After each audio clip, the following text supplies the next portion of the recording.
Hi, Anthony. How are you? Hi, Alex, thanks for having me. I'm good. Okay, thank you very much once again. So let's start with you. Maybe you could talk a bit about your background and your role at the EAB and what you do there. Sure. I'm the CEO of the IAB Tech Lab. The IAB Tech Lab is the global technical standard setting organization for the industry. Our remit is truly global. We're based in New York, here in the US, but technical standards are inherently global. The internet, as we know it, we would not be on this Zoom call without global technical standards like TCP/IP and HTTP and DNS.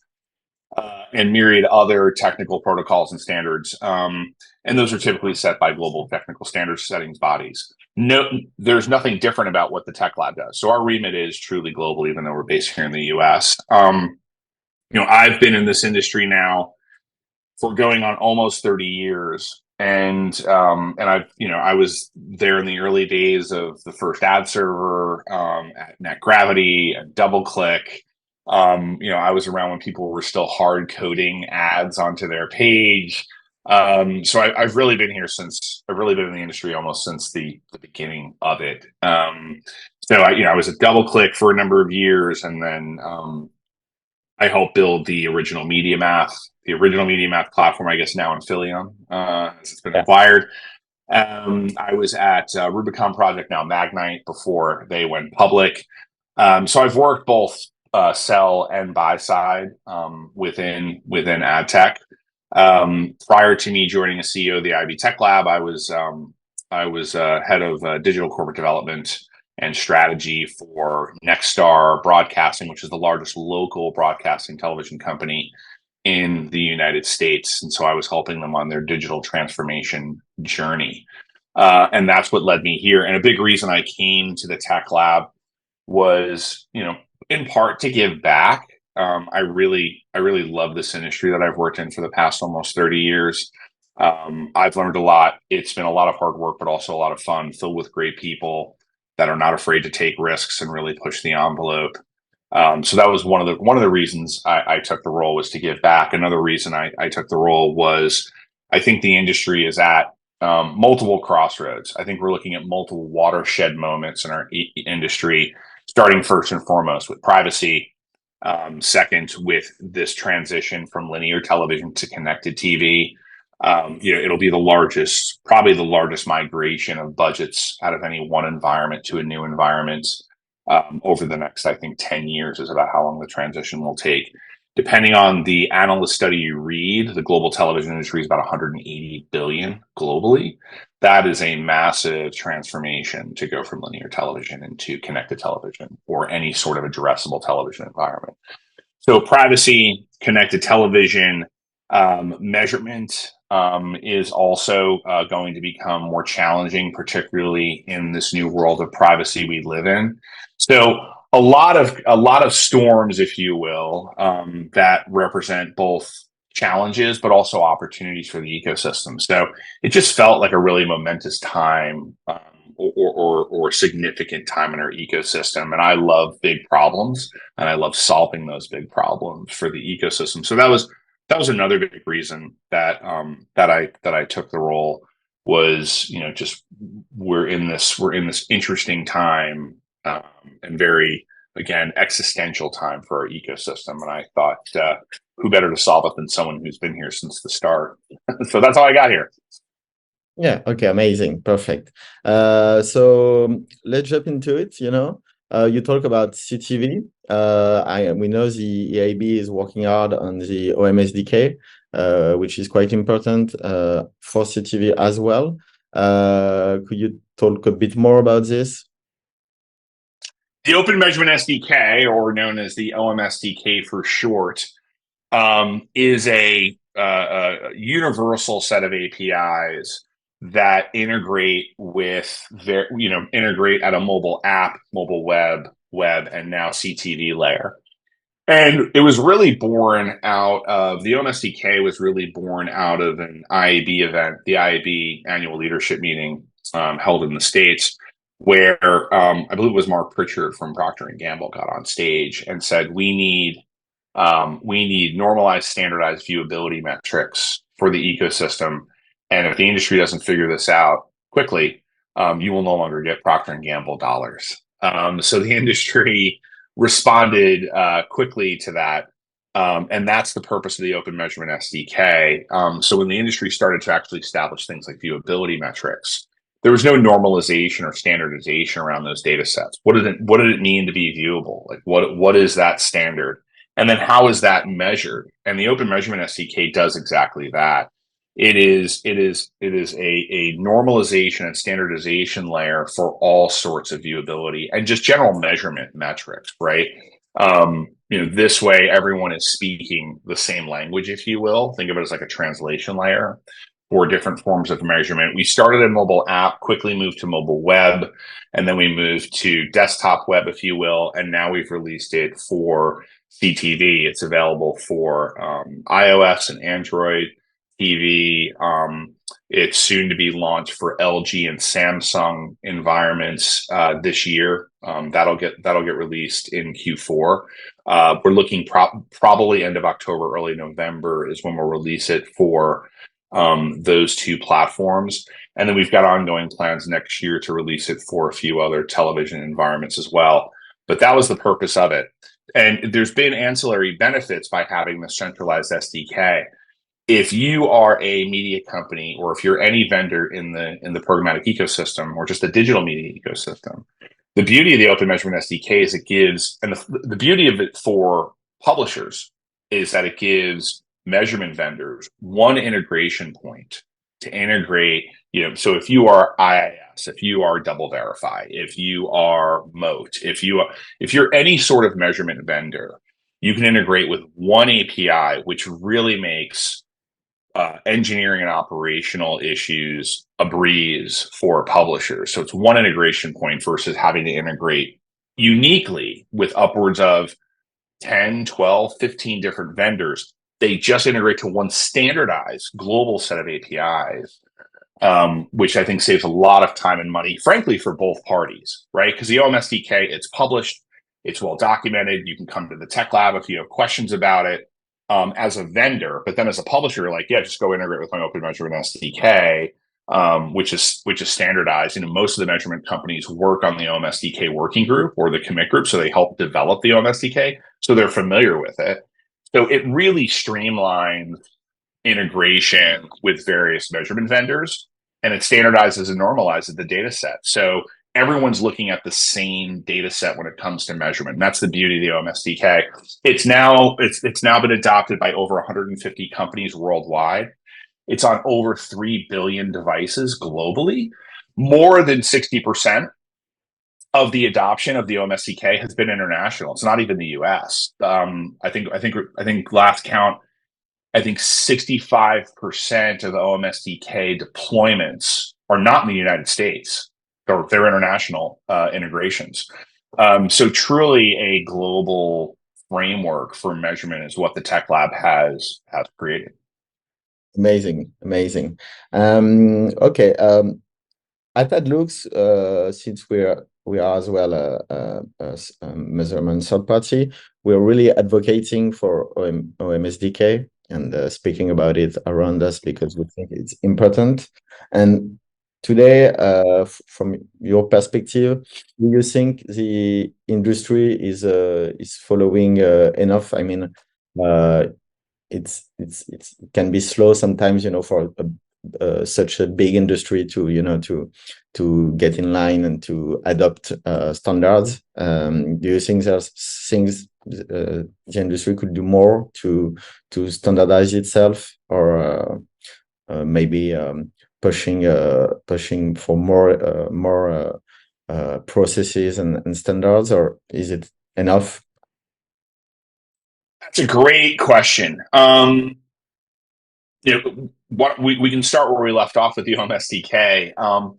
The adoption of OM SDK in the mobile and the desktop world has been very strong because advertisers demanded it. Advertisers and their agency partners were telling the industry, you will not get my spend unless you're leveraging the OM SDK, because I can look at I can look at a normalized data set even if I'm working with several measurement vendors. With CTV, we need more adoption of the Open Measurement SDK in CTV. It detects things like zombie television. So a zombie television is, when I go to the office in New York City, sometimes I'll leave my TV on for my dog. That's a zombie television. The TV's just on and playing. So the OM SDK could detect whether, with a fair amount of confidence, we have some modeling to determine, like, is a human in the room, right? Or did someone just leave the TV set on for their dog? And I'm sure advertisers don't want to advertise to my dog, unless maybe you're a pet food manufacturer or something like that. So that's the kind of things it detects in CTV. It also detects, is the television on or off? I mean, we have seen device manufacturers where they're still streaming content, but the TV's been turned off. So we also detect those sort of things. So that's where, it's about measurement, normalizing the data. About normalizing the data around measurement, viewability being one of the things that are measured, but it's also, it also has some anti-fraud capabilities. And I'm not saying zombie TV is necessarily fraud, or continued streaming on a third-party device plugged into your TV is fraud, but still advertisers don't want to advertise to people that aren't going to see the ad. The OM SDK also captures things like if you're stacking video players, this is fraud. If Yeah. you're stacking video players, the OM SDK has metrics within it to capture the fact that you're stacking it. There's a flag that will be thrown within the OM SDK that if buyers looked at the data, would see that that flag is signaling out what's a zero value, and that means it's a stacked player. That means it's sitting behind something else that wasn't seen. So I'd like to see more adoption of OM SDK, certainly in CTV, without a doubt. Now I know it's new and we're releasing it on new platforms. Like I said, Samsung and LG are coming this year in Q4 of this year. But we really should start to drive more adoption into CTV to have these normalized measurement metrics across all environments. That's the beauty of it. You can look at one data set and you can get the same type of metrics on where your ads ran in a mobile app environment, a mobile web environment, a desktop web environment, and now CTV. It becomes a singular unified data set, which really makes it easier for advertisers to understand where to most effectively deploy their media budgets based on measurement data. So that's the beauty of the OM SDK. And I think an area where we need to really drive adoption of the standard is in CTV. In other areas where, I don't know if we need new standards, but where we also need to see adoption of standards really is in the supply chain. The work that we've done, ads.text, I think, has been largely successful. Well adopted globally, across the world. There are millions of ads.text files that have been deployed across the industry globally. And then there's sellers.json, which is almost like a verification notation against ads.text. So those two working in concert help mitigate fraud. And mitigate's an important term when we talk about fraud. Like, we're never going to solve for fraud. It's always going to be kind of a nuclear arms race. Like, fraudsters are very advanced, so we're always going to have to kind of play this game of building a better mousetrap every time, the fraud folks become a better mouse, if you will. So I think ads.text and sellers.json has been very well adopted. We really do need greater adoption of the supply chain object. The supply chain object tracks the number of hops an impression, an ad opportunity, not even a display impression, but this could be digital video, it could be CTV, how many hops an ad took before it got to the buyer to buy. And the reason that's important, two reasons. The original reason was it's highly unlikely that if you are a premium publisher, if you are Axel Springer, if you are Schibsted, if you are Channel 4, if you are The Telegraph, the list goes on. If you're a premium publisher, it's highly unlikely your inventory went through 10 hops, maybe 2 hops, maybe 3 at most. Once it gets beyond that, if a buyer can understand the number of hops you've gone through, they can start to ask questions as to, like, Why did I get this Axel Springer inventory 10 hops away? Well, that's probably because it wasn't Axel Springer inventory. It was probably fraud, right? So it was originally developed to track that and manifest the data for buyers to ask hard questions. Now, what we found though is our anti-fraud work actually now has implications from a sustainability perspective. One of the areas where we can lower the carbon emissions of our industry is through supply path optimization, right? There's no reason for, there's not necessarily a reason for you to have an impression opportunity go through so many partners in the supply chain. That's highly inefficient. Every time someone, even if this is a legitimate impression, every time a company, an ad tech company, touches that impression opportunity, that burns carbon. It uses CPU, it uses bandwidth that requires power and cooling, like that burns carbon. So using things like the supply chain object can help buyers find the most efficient supply path for that impression opportunity. So I think really pushing adoption of things like the supply chain object would certainly, there's anti-fraud benefit, but then there's also sustainability benefit to the industry, and that hasn't been as well adopted as we would like. So the supply chain object is something we'd like to see greater adoption for, both sustainability and anti-fraud purposes. There are also things like the global placement ID, which can track a creative, at a placement level on page or on device. That's another means by which it has strong anti-fraud merits, but then also has strong emissions value in terms of how many times did I see that same unique placement opportunity. Like, did I see the same placement 12 different times? Well, why do I need to see it 12 different times? It's highly inefficient. Again, let's optimize our supply paths to lower the carbon footprint of the ecosystem. So greater adoption really of the supply chain object and the global placement ID. And anyone who's listening or watching, like, you can always reach out to Tech Lab and we're happy to educate you on these things. But really the buy side needs to demand that. Other areas where, we'd like to see greater greater adoption are, VAS 4. The industry is still very much stuck on VAS 2.6 specifically. VAS 4, also has strong anti-fraud properties. The measurement exhaust that comes out of VAS 4 is much richer than what's coming out of 2. And the industry just hasn't adopted it as aggressively as I think we should. So I'd love to see more adoption of VAS 4, so we can move the industry off VAS 2, because there's benefits to both buyers and sellers. There's benefit to media companies. There's benefits to agencies and brands. In terms of new standards, where we need standards, I think we need more robust standards around addressability, and tokenization of audiences.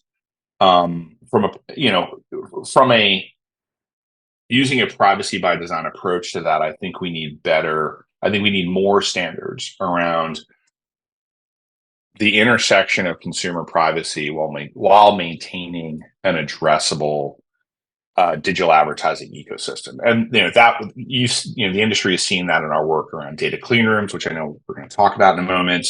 Data clean room interoperability.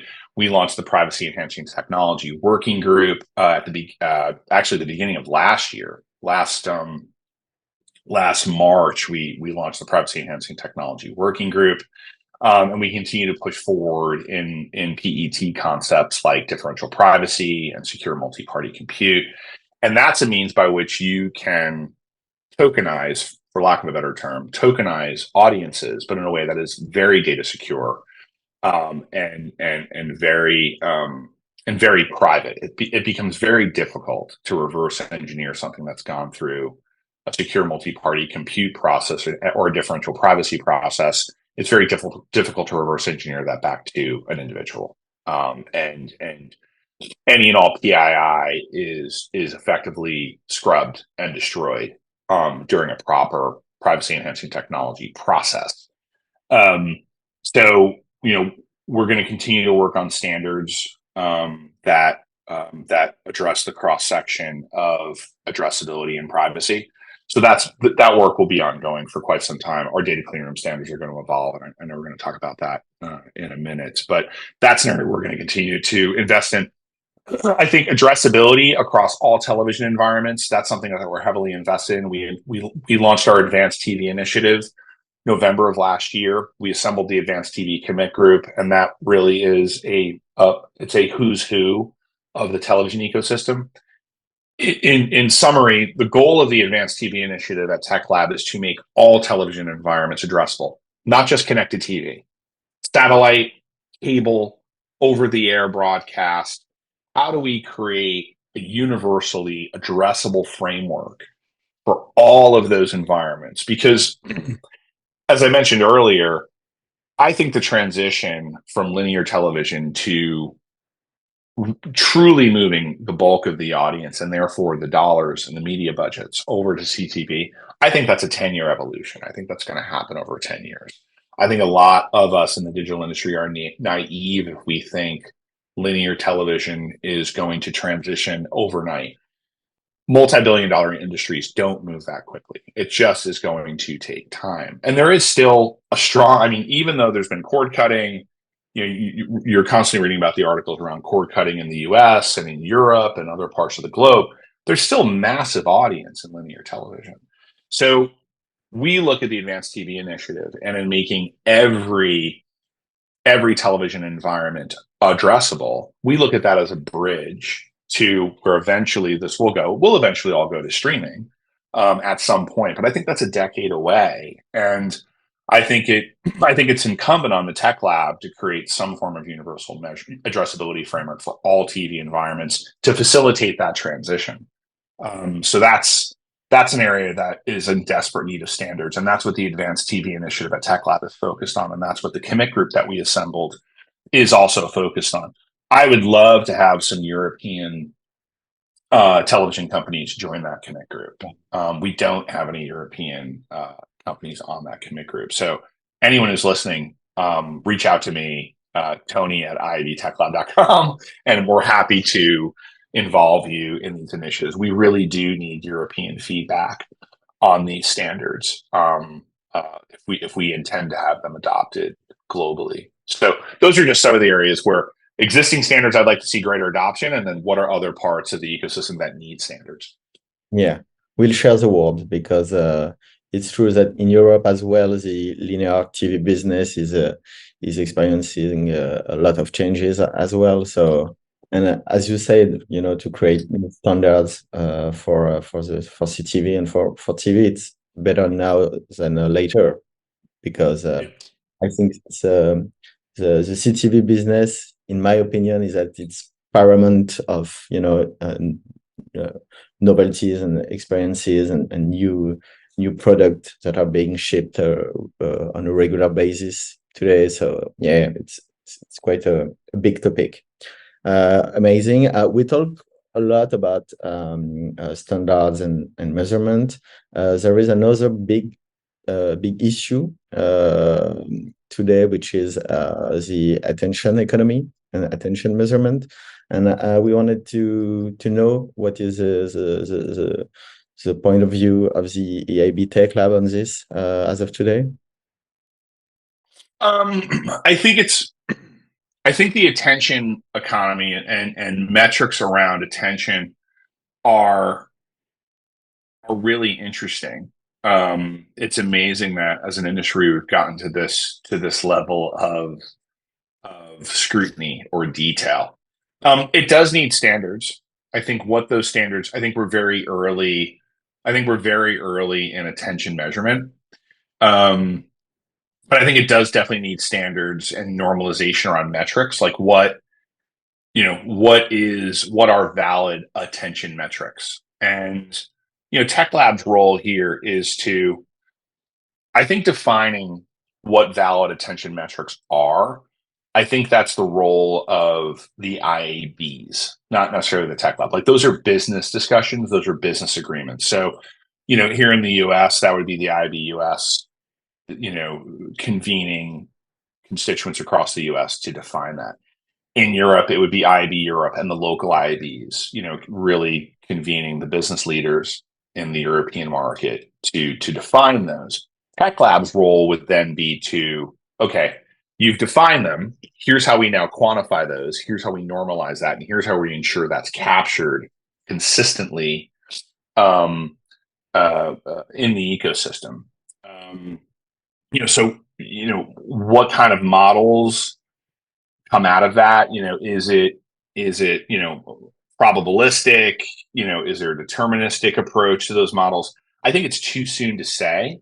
We're Tech Lab would really look to the business communities, but really the IABs globally, the ANAs, the WFA, to give us the business guidance for us then to create technical standards and frameworks to support that.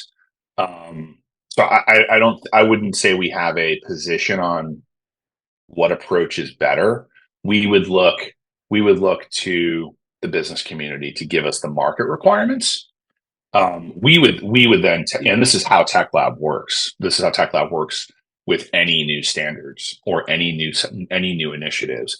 We look to the business community to say, this is what the market needs. Okay, great. We'll then go off. Our product and engineering organizations will go off and speak to the relevant working groups within Tech Lab, and we'll then create technical standards and frameworks to support those market requirements. Yeah. But I think attention is a fascinating new approach to advertising. And I think there's like with anything, I think there's positive and negative aspects of this. Anything that pulls us away from the click as some form of, proxy to marketing performance is a good thing. But we also don't want to trade the click for like, oh, everything's all about attention metrics, right? I think advertising is more complex than any single metric. So, but I do think I do think it's interesting that attention is something very real. I feel like it's kind of the next evolution of viewability. Viewability 7-8 years ago was the new thing, and it made sense. Why would you pay for an ad that no one ever saw? I think attention is kind of the next evolution on viewability. Like, okay, they saw the ad. How long do they pay attention to it? Right. Okay. Yeah. Yeah.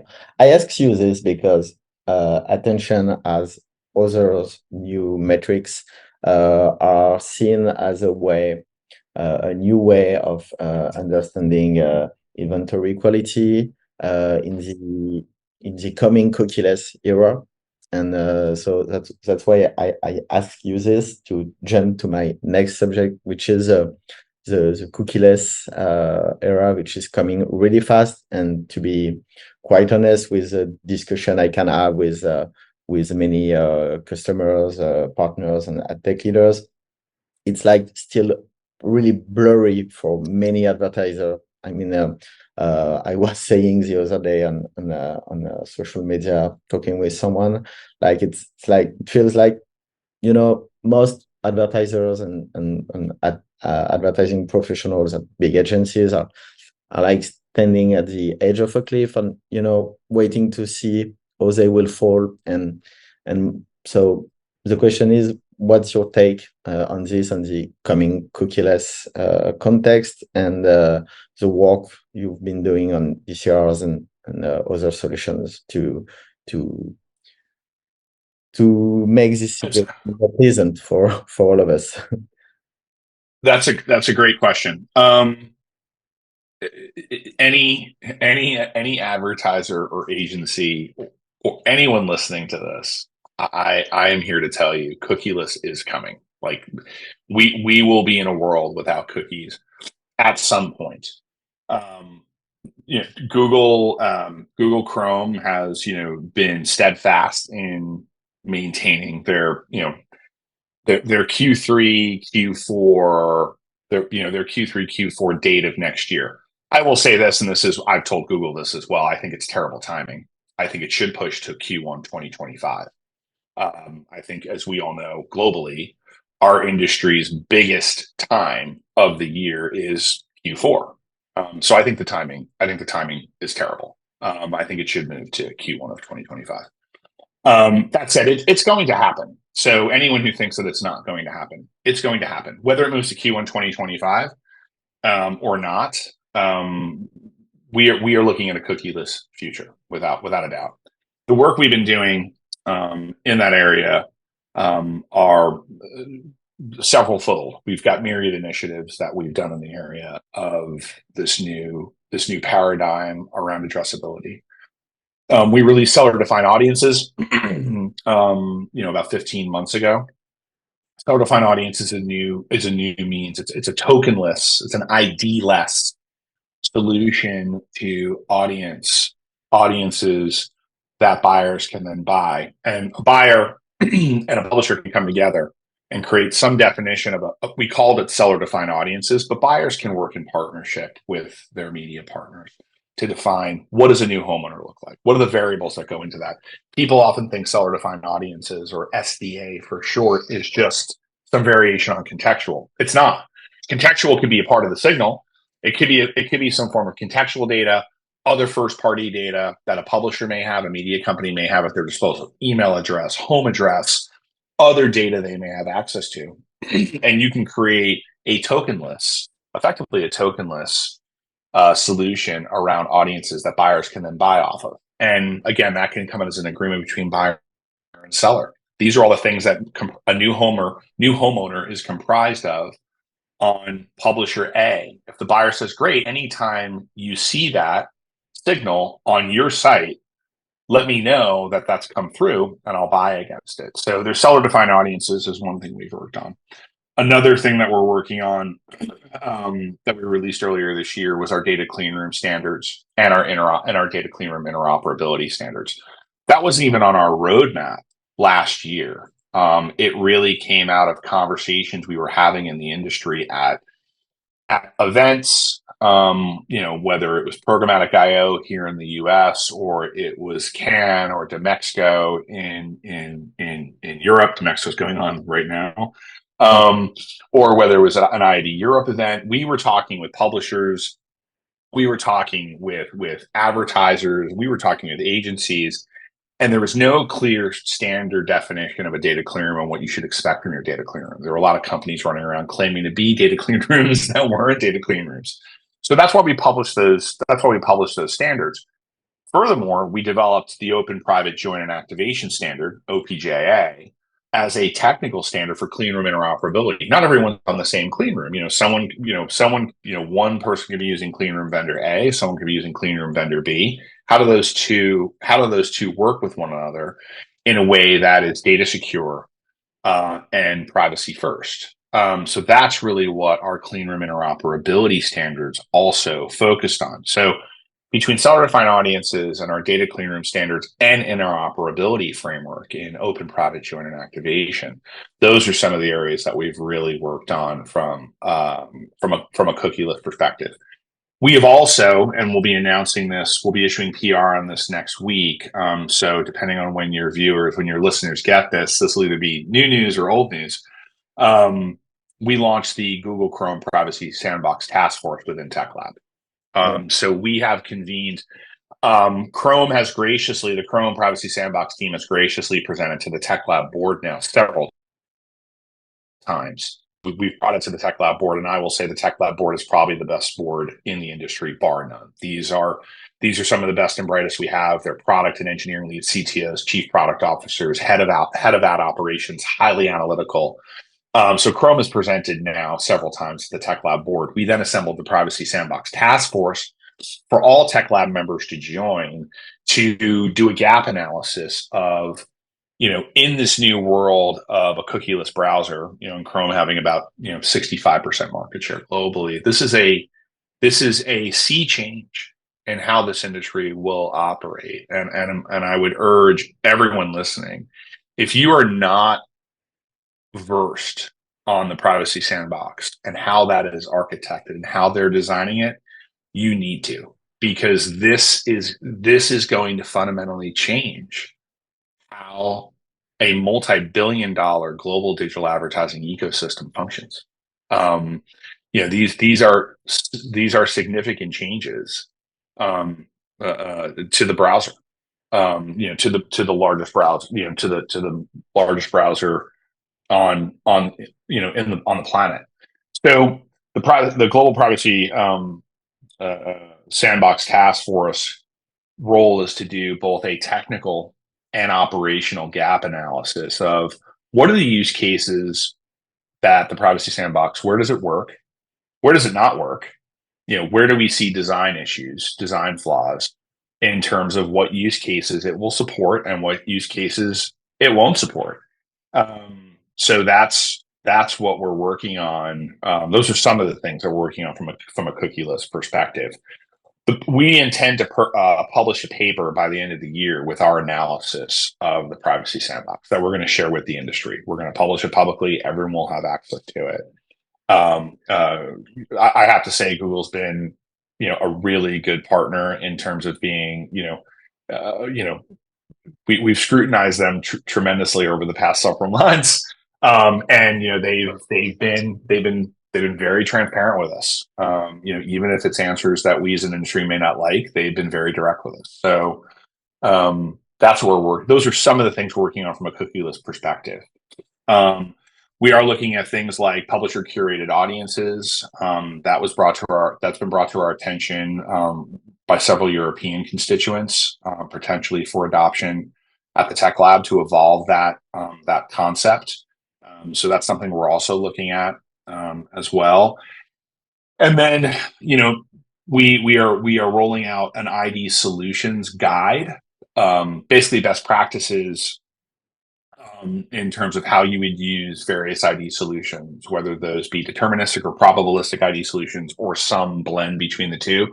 Our ID solutions guide will be published in late October. So that's coming out as early as next month. So those are some of the things, so if you're working with whether it be an ID5 or a UID2 or a Newstar ID or a RAMP ID, name the ID. I think at last count, there were about 39 different ID vendors globally. We spoke to the ID community and we were like, what can Tech Lab do in this space? And they said, really educate the market on best practices and how you use different IDs.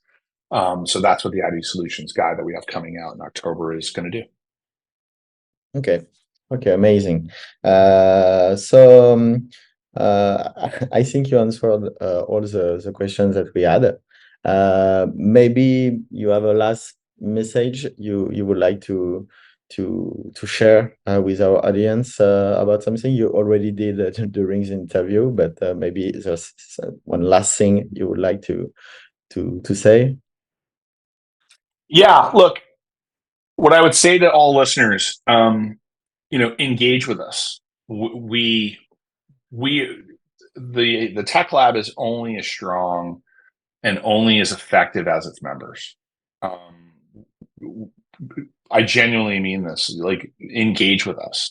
Join the Tech Lab. We are a not-for-profit. We are 100% membership supported. Whether it's our general membership, our board of directors membership, that's roughly 50% of our total funding, and then the rest come from events, our compliance programs, and some of our products like spiders and bots. Join the Tech Lab. Join the working groups that are important to your business. Joining the Tech Lab is kind of like joining the gym. Just because you join the gym and you start paying your monthly gym fee doesn't mean you immediately start losing weight or getting in shape. You've got to go to the gym. So join the Tech Lab and engage. And I can't encourage enough.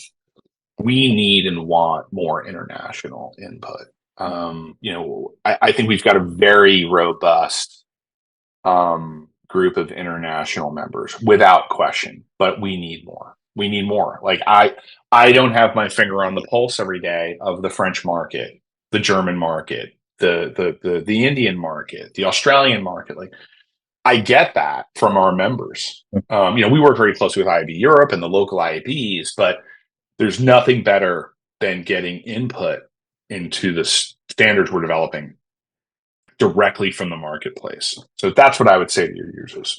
Engage with us. We welcome your engagement. We want your engagement. We're better with your engagement. Okay, it's crystal clear. I think we'll share the word around. And we do think also at AdLeaders that the work you're doing is quite important for the industry to thank you for something much more clear and transparent and efficient for everybody. So Anthony, thank you really much for your time and for all the answers you gave us. And I hope to speak to you soon. And I hope that anyone listening and watching this video liked it and will share the word as well. Great. Thank you, Alex. Thank you.